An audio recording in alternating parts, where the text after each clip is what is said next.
Patrick's Day. 88.7 Adelaide's Coast FM. Cheryl Lee here. Welcome to your Monday Latte, and a big thank you to Paul in for Lynette tonight for the right mix. So this month is St. Patrick's Day. In fact, 2 weeks today, to be sure. Yes. We've been having guest presenters each month this year. You may remember John Bywaters from the Twilights joining us in January and Vince Contorino from the Zep Boys last month. Well, what better time to welcome into the studio as co-presenter tonight Adelaide's own favourite Irishman, Damien Kelly. Thank you so much, Damien. I know how busy you are this time of year. It is busy. Yeah. But it's always, March is always a busy time for us, like there's always a few festivals on, but the penultimate day is St. Patrick's Day. Yeah. Penultimate. And you've got a lot of family. You're one of 10 and you've got a whole heap of family joining you this St. Patrick's. Correct. Yeah, it's Irish Catholics, My father's, father was, his name was Paddy Kelly, and he just taught us all those old Irish songs when we were kids, and that's how it all came. Yeah. Well, we'll talk a little bit later about why we've opened with Jimmy Barnes's Rocking Pneumonia and the Boogie Woogie Flu. But up next, we've got a couple of your favourite songs that mean quite a lot to you. We've got one from Nick Cave and one from Cotter Ward. Do you want to tell us a little bit about what they mean? Well, Nick Cave was the first artist I ever saw live in a venue. I was 15. He was on it was a band called the Boys Next Door from Melbourne. And I remember just standing there and he was just going off in front of us, and I was just going, what the hell's going on here? With my sister and her friends who are all super cool, you see. Yeah. And so he came off for his break and I remember going up to him going, he was sitting there having a beer, my sister and that, they don't talk to him at all. But I just went up to him, I said, I love your music. And he just looked at me and he said, I hate it. And I thought, that's Nick Cave. That is, and so from that point on, he sort of really inspired me to, especially the theatrics of performing. And so I sort of, and I've had the pleasure of meeting him a couple of times. He's a lovely bloke. And Coulter Wall, he's more recent. I'm a country music fan from way back, and Johnny Cash is one of my favourite artists. But Coulter Wall, someone played him to me one night, and I thought, wow, this guy's got a great voice. Yeah. And I expected to see this guy who's got smokes 20 packs of cigarettes a day, and he's like 70 years old. He's like 23, and he's just got this amazing voice. And writes beautiful songs, really, the lyrics are wonderful lyrics and stuff, yeah, so. Well, awesome. We are with Damien Kelly from Almost Human first and now Kelly's Wayke as well. Let's hear those two favourite songs of yours and then we'll be back. And if you didn't know, be warned, we're going to be a little bit Irish tonight for our first hour with our guest Damien Kelly. There we go. Hey, that's all right. You're with Cheryl Lee. You're on Monday Latte. You're on Coast FM. I should say you're with Cheryl Lee and Damien Kelly. Yes, I'm here too.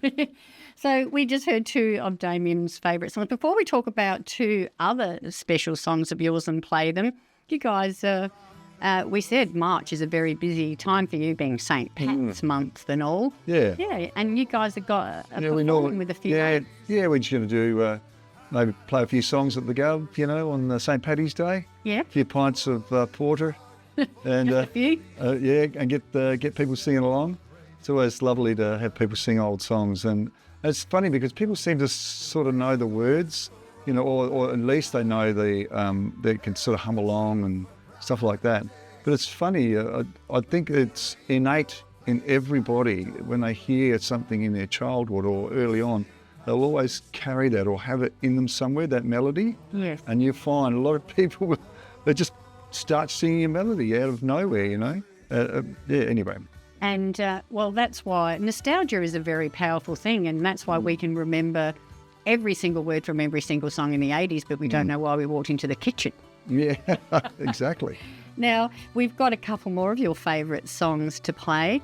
You can tell us a little bit about The Progues, A Pair of Brown Eyes. The Pogues, Shane MacGowan, of course. He's a wonderful lyricist, a great songsmith, a wordsmith. and wrote some wonderful songs with the Pogues. I mean, they're sort of an institution in Irish music. Everybody loves the Pogues. They're comparable to the Dubliners, Christian Moore, Van der Man, Bobby Geldof, all those guys. The Pogues, they created something quite unique out of Irish music, and a bit of punk as well. And with his wonderful lyrics on top, just made it just perfect. I got to see them actually once at Blues Fest, which was really cool. Amazing. Oh, and what a place to see them at Blues Fest as well. Yeah. And then we've got Luke Kelly's song, the Night Visiting song. Yeah, Night Visiting song. He was originally the one of the lead singers for the Dubliners, played the banjo and stuff, and beautiful classic Irish voice with those beautiful old songs, the old traditional songs. And this is he passed away in '84 from brain cancer, which is a tragedy, but his legacy lives on. And most Irishmen, if you ask them who their favourite singer is, most of them will go Luke Kelly. And so I aspire to be a quarter, an eighth, a tenth of what a great singer and songwriter he was.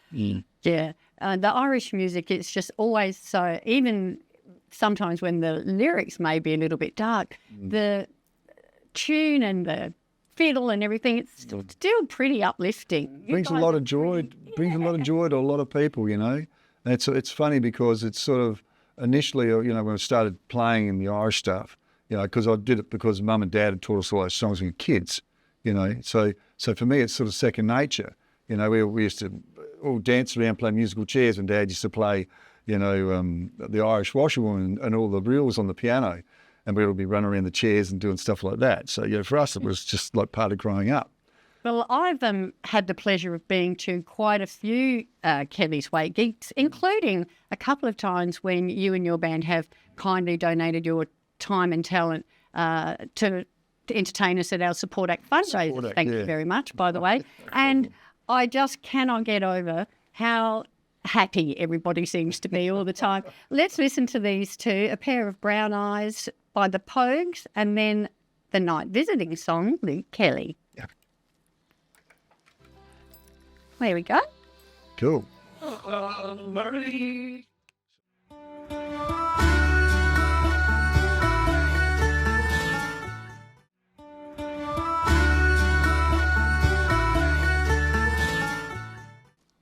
You're with Cheryl Lee, you're on Monday Latte, you're on Coast FM. We have a co-presenter in the studio today, Damien Kelly from Almost Human and Kelly's Wayke.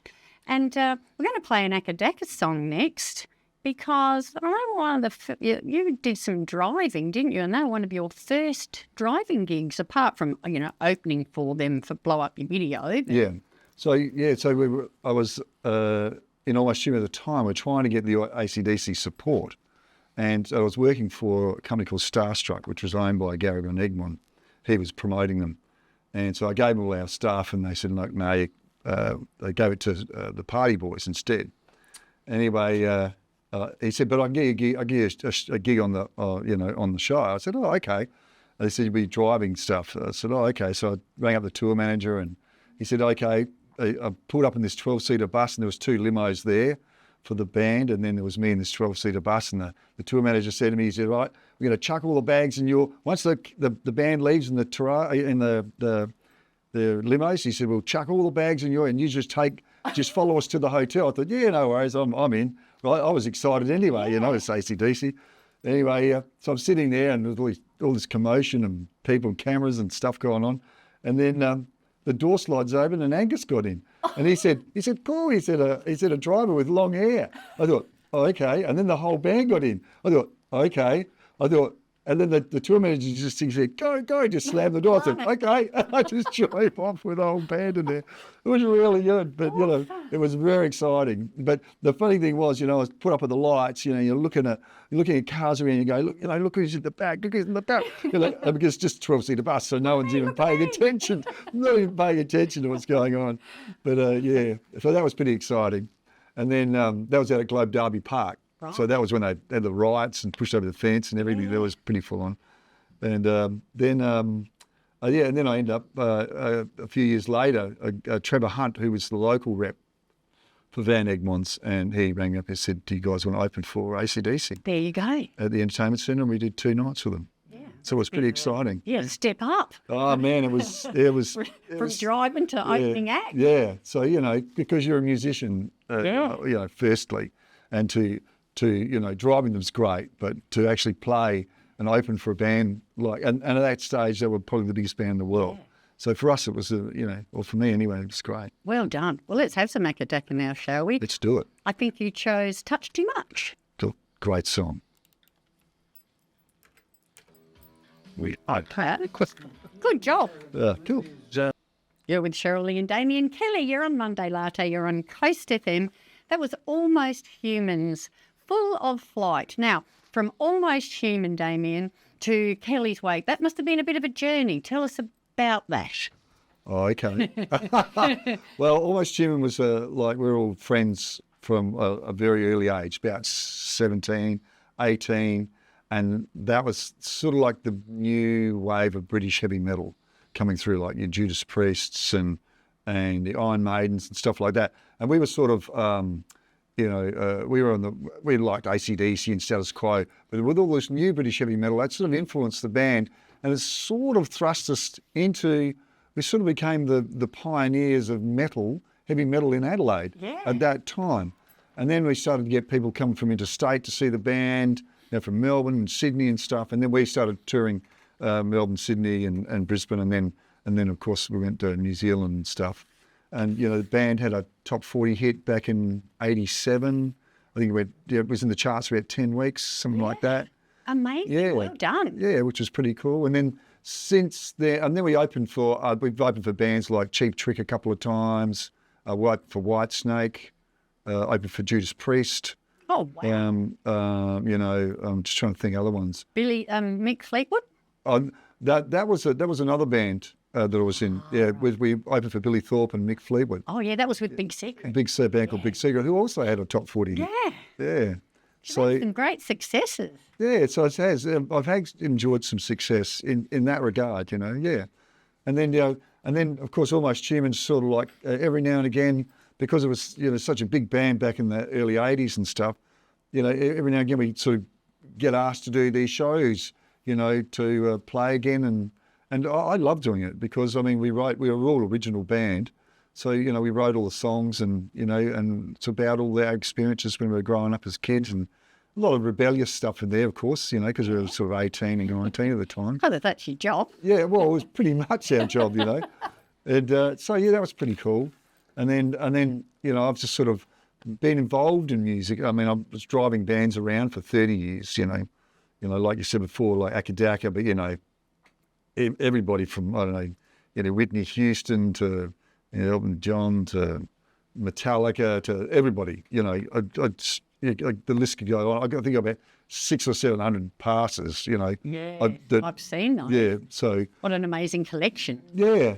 But I always look at them as waiting around. Each pass represents waiting around for an artist to go, I want to go do this, like do something with Aussie, They want to go look at the second-hand store down the road, okay, and you got to go scope it all for him before he goes in and all this sort of stuff. Security? Yeah, well, not security so much, but just sort of, feel it out, make sure it's all cool and stuff like that. But yeah, so that's been that was an interesting part of my life. And then, of course, the Irish thing, we were just having a wake for a friend, Mick Murphy, after he passed away. Murphy's, Kelly's, always been good friends, always sang the songs together, those songs, like I said, that our parents taught us. And then we were just playing in this front bar, this little room next to a front bar. And we'd been there for a while drinking and playing stuff. No. Yeah. And then the publican came in, we thought he was going to kick us out. And we said, look, sorry. And he goes, no. He said, we turned off the jukebox hours ago.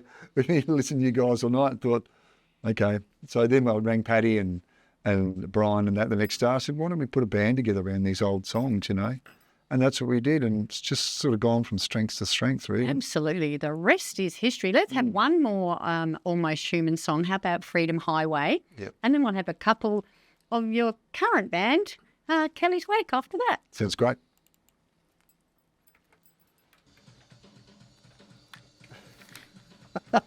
Far out. Time's flown, hasn't it? It does.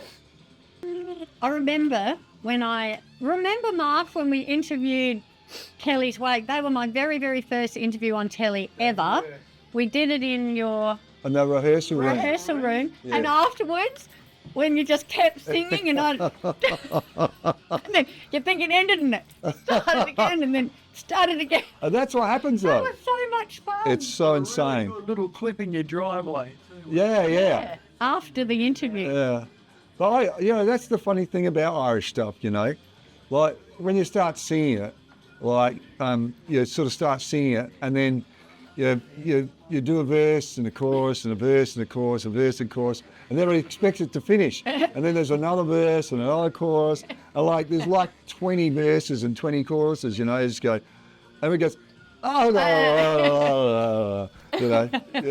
That was such a laugh.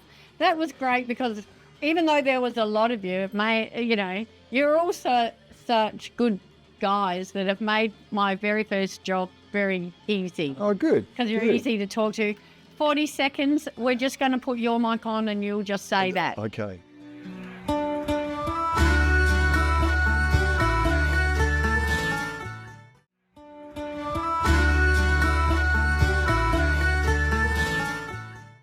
Sorry? Yeah. This is the song you got. Yeah. Actually, we only just learned it too. Serious, that was the first time we'd ever played it. No. Kidding. Yeah, no, serious. Great little clip. Yeah, I know. We just got in their driveway for a photo session. They had a cabaret and they broke into song. Of course, our Airtown Breeds lady up and they would. It's a pretty good little clip. Late on Especially at the end, totally unscripted. I went off like that, and then one of you went off like that, and then the girls went off like that, and everyone just disappeared off in a different direction. I thought, you can't write that stuff. No, there goes Barry. I'm sure it's not Barry. It wasn't Barry though. No, Because Barry was we had to go away, and so we had Jamie, a guy called Jamie in there. But we called him Barry. We called him Barry though. We called him Barry anyway. Yeah. Oh wow. You're with Cheryl here on Monday Latte. You're on Coast FM. Oh, our hour has gone so quick, Damien, and we've got so much more to talk about. We were just reminiscing during the song. Full disclosure, Kelly's Wayke were actually my very, very first TV interview for Channel 44, and they were so much fun. And they played that song over and over and over and over again. But not only do they sing the beautiful old Irish songs, but also they've got a lot of original work as well, including Walk the Mile, which you wrote, Damien. Correct, yes. Yep. Now, we opened the show today with a Jimmy Barnes song because you were actually the assistant tour manager for him for a little while. For Jim. You've been everybody. Yeah, well, I was Jim's tour manager for the Works Live tour, Yep. which was about 89, I reckon, 88, 89. Yeah, it was great. It was really good fun and, just played all over the country and, hung out with wonderful people, in the band. And, he had Tony Brock playing drums, Peter Cackell on the keyboard. But Tony Brock's just about come back. He's the drummer with the Babies. Right. Yeah, Charlie Sexton was in the band, and I saw him. A few years later. He came back here with Bob Dylan's band. So all these people who were in Barnsley's band at that time, all just great musicians and from all over the place, of course. A little bit ancestral, really, isn't it? Well, Everyone's in someone's band, then someone else's band, and back to that band. yeah. Well, look.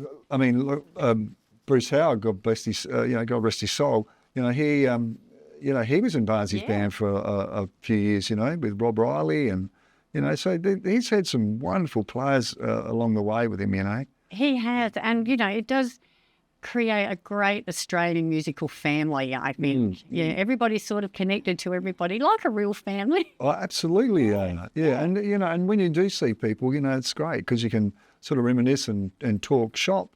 And because everybody sort of knows someone in the business, so you're always sort of, there's always something in common. Yeah. Common thread. And I like that about the business, you know, it's nice. Yeah. Well, I think I heard a rumour that you've got a little bit of a scoop for me about some rumour of a new album, possibly later in the year. There is a new album. Yeah. Later in the year. We're just going through the last bits of recording now. We've done the bulk of it, along with a bucket load of booze. And and then, so we've just got to do the mix down and the artwork and everything like that. But yeah, at this stage, it looks like it's going to be called Stranger Than Folk, and which will be the title track, of course, which is an original song. And we'll just see how it goes, you know. It'll be our third album. So I'm looking forward to, getting it out there again and seeing how it goes. You know. Awesome. Well, all the best with the album release. I can't believe that our hour is already up. Thank you so much for coming in and being my co-host today, Damien. No worries. I'll do it again. All right. We'll do it next St. Pat's month. Hey, there you go. Next March. All right, it's a date. Yeah. or sometimes they have like 6 months to St. Patrick's Day, that sort of stuff. Right. But yeah, you'll be in America, so don't worry about it. Now, we're going to go out with your hour with my first boyfriend and one of your great influences, Elvis Presley. And why do you love this song, Burning Love? Oh, I just love Elvis's voice, you know. I've loved it forever. And I had the opportunity to work for his band when they came out and did the Elvis. Well, had the big screen with Elvis on it, and then they had the smaller screen with Ronnie Tutton in 1979 and Ronnie Tutton in 1999 or where it was, 1969. There's the Aloha tours, and it was the same band, the Imperials, the Sweet Inspirations. They had Glennie D on keyboards, they had James Burton on guitar, and so I got to hang out with all those guys who told me stories about Elvis as well, which was really cool, you know. And so and then I got to go to Gracelands a few years ago as well, and into Sun Studios, and they let you hold the microphone that Elvis sang with, and it's quite a remarkable thing to do that, like such an iconic part of music history, you know. And I think Elvis is wonderful. He's up there with the Beatles. Oh, absolutely. And that is on my bucket list after Route 66. Do it. I'd strongly recommend it. I'll follow your footsteps. I'll follow your recommendation. Yes. Here we go. Here he is, my boyfriend Elvis, Burning Love. There we go. Awesome. Yep, I'll play the Judas Priest and Iron Maiden songs in the next hour. No worries. I'm going to go home to sleep. Yeah, you can. Thank you. Your work here is done. Mrs. Murphy sat in the corner, pouring out her grief. Kelly and his gang all came tearing down the street. They went into an empty room, a bottle of whiskey stole. Put that bottle with the corpse, keep that whiskey cold. That's how we show our respect for Patty Murphy. That's how we show our honor and our pride. They said it was a sin and shame, and winked at one another. Every drink in the place was full the night Pat Murphy died.